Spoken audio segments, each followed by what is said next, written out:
நமஸ்காரம். நல்லது நடக்கட்டும், நல்லதே மட்டும் நடக்கட்டும் உங்கள் வாழ்வில்.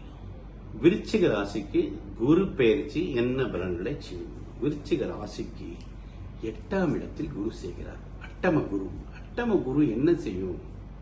பினான்சியல் ஸ்டக், பண ரீதியான தொந்தரவு. ஏற்கனவே அவர் விருச்சிக ராசிக்கு தன பஞ்சமாதிபதி போய் 8இல் மறையும் போது என்ன செய்யுது? பண ரீதியான தொந்தரவை நிறைய கொடுக்கும், அவமானங்களை கொடுக்கும், சம்பந்தமே இல்லாம கடன் வாங்க செய்து அந்த கடன் சுமையை பெரிதாக்கும் காலம் இது.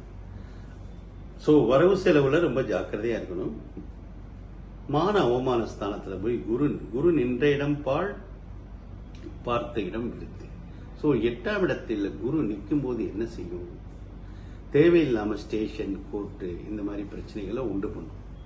சோ எதுவும் பிரச்சனைகள் அந்த மாதிரி வந்தா நீங்க சுமூகமா தீர்த்து கொள்வது நல்லது. சோ விருச்சிக ராசிக்கு 8ஆம் இடத்து குரு தன்னுடைய 9ஆம் பார்வையாக 4ஆம் இடத்தை பார்வை செய்கிறார்.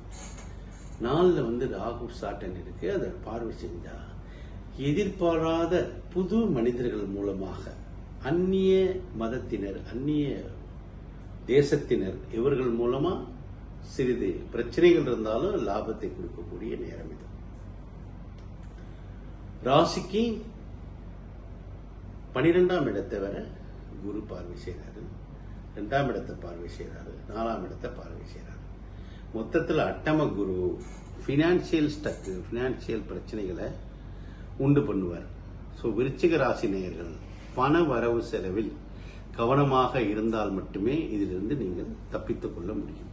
மொத்தத்தில் பிரச்சனைக்குரிய காலமே இது. நமஸ்காரம்.